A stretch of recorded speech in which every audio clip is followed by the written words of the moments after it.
નમસ્તે મિત્રો, મારી યુટ્યુબ ચેનલ શ્રી કથામાં આપનું સ્વાગત છે। આજે આપણે ભાખરિયા સોમવારના વ્રતની વિધિ, વ્રત કેવી રીતે કરવું, વ્રતનો મહિમા, શા માટે વ્રત કરવામાં આવે છે એના વિશે સાંભળીશું। પવિત્ર શ્રાવણ માસના સોમવારથી આ વ્રત કરવું। વ્રત કરનારે લીલા રંગના વસ્ત્રનો ત્યાગ કરવો। વ્રતના દિવસે જ લીલા કઠોળ, લીલા શાક કે લીલા રંગની કોઈ પણ વસ્તુ ભોજનમાં ન લેવી। પ્રાતઃકાળે સૂર્યોદય પહેલાં સ્નાનાદિથી પરવારી શિવના મંદિરે જઈ 5 બિલ્લીપત્રથી શિવનું પૂજન કરી પાર્વતી તથા ગણેશની પૂજા કરી ભાખરિયા સોમવારની વાર્તા કહેવી અથવા સાંભળવી, પછી જ એકટાણું કરવું। એ વખતે 5 ભાખરી બનાવવી, એકનું નૈવેદ્ય ધરાવવું, 2 રમતા બાળકોને આપવી અને 2નો પ્રસાદ આરગવો। નૈવેદ્યમાં મૂકેલી ભાખરી ગાયને ખવડાવવી, પછી પ્રેમે કરીને ગાયનું પૂજન કરવું, જળ તુલસીને ચડાવવું। પૂર્ણ ભક્તિભાવ અને પૂર્ણ શ્રદ્ધાથી શિવનું આ વ્રત કર્યા પછી કારતક સુદ 14ના દિવસે વ્રતનું ઉજવણું કરવું। યથાશક્તિ અન્નદાન, વસ્ત્રદાન અને પુણ્યદાન કરવું। પૂર્ણ શ્રદ્ધાથી વ્રત કરનારના દરેક મનોરથ ભોળાનાથ પૂર્ણ કરે છે। નિર્ધન ધન પામે છે અને વાંજ્યા સંતાન પામે છે। આ વ્રતનું મહાત્મ્ય પુરાણોમાં પણ આલેખાયું છે। આ વિશે શંકર ભક્ત શિવદત્તની વાર્તા ઘણી પ્રસિદ્ધ છે। વાર્તા: વર્ષો પૂર્વે ચંપાવતી નામે એક નગરીમાં શિવદત્ત નામે એક ધાર્મિક બ્રાહ્મણ તેની અતિ ગુણવાન પત્ની કૃપા સાથે રહેતો હતો। એ ઘણો ગરીબ હતો, ભિક્ષાવૃત્તિથી ગુજરાન ચલાવતો, પરંતુ એ ભોળાનાથનો ભક્ત હતો। શિવજીની કૃપાથી એ 4 વેદ અને 18 પુરાણમાં પારંગત હતો, પરંતુ તેના ભાગ્યમાં ભિક્ષા લખાઈ હતી।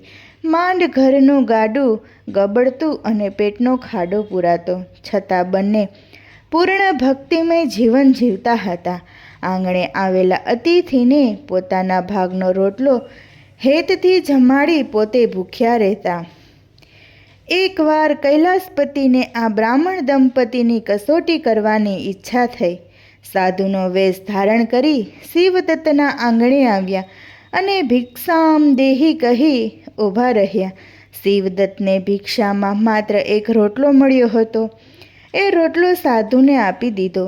સાધુ વેશે આવેલા શિવજીએ પ્રેમથી ભક્તને આપેલો રોટલો આરોગતા કહ્યું, ભૂદેવ, તમારા મુખ પર જ્ઞાનનું તેજ છે, છતાં તમે દુઃખી કેમ લાગો છો?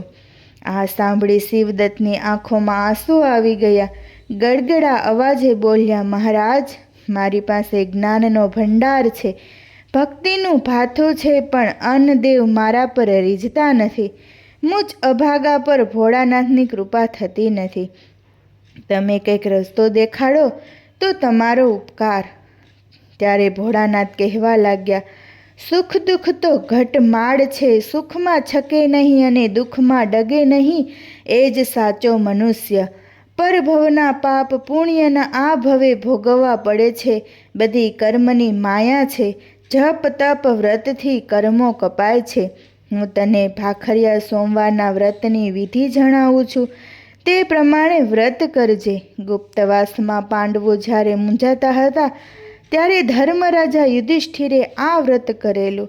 આ વ્રતના પ્રભાવથી તેઓ મહાભારતના યુદ્ધમાં વિજયશ્રીને વરેલા। પછી જતાં જતાં કહ્યું, આ વ્રત કરનાર સ્ત્રીનો ચૂડી ચાંદલો અખંડ રહે છે અને તેઓ પરમ સૌભાગ્યને પામે છે। વાંઝ્યા મેણા ટળે છે, નિર્ધનને સાહેબી મળે છે અને માનવ માત્રના સર્વે મનોરથ પૂર્ણ થાય છે। આટલું કહી શિવજી ચાલ્યા ગયા। પવિત્ર શ્રાવણ માસ આવ્યો। પતિ પત્નીએ ભાખરિયા સોમવારનું વ્રત પૂર્ણ શ્રદ્ધાથી શરૂ કર્યું। કારતક માસના શુક્લ પક્ષની 14એ ઉજવણું કરી અન્નદાન કર્યું. આ વ્રતના પ્રભાવથી પૂર્વજન્મના સર્વ પાપોનો ક્ષય થયો. રાતે એ નગરીના રાજાને સ્વપ્નમાં શિવજીએ આદેશ દીધો, હે રાજન, દારી નગરીમાં શિવદત્ત નામે એક મહાજ્ઞાની પંડિત રહે છે. તેને તું રાજ પંડિતનું પદ આપ. રાજાએ બીજા દિવસે શિવદત્તને દરબારમાં બોલાવી માનપાન આપ્યું અને પંડિતની પદવી આપી અને રાજ્યશ્રેયમાં સ્થાન આપ્યું. એ જ રાતમાં ગરીબ શિવદત્ત સમૃદ્ધિવાન બની ગયો અને તેના સર્વ મનોરથ પૂર્ણ થયા. ભોળાનાથની કૃપાથી શિવદત્ત જેવો નિર્ધન ધન પામી સમૃદ્ધિને વર્યો. પાખરિયા સોમવારનું વ્રત જેમ એને ફળ્યું એવા વ્રત કરનાર, વાર્તા કહેનાર સર્વને ફળજો. જય ભોળાનાથ.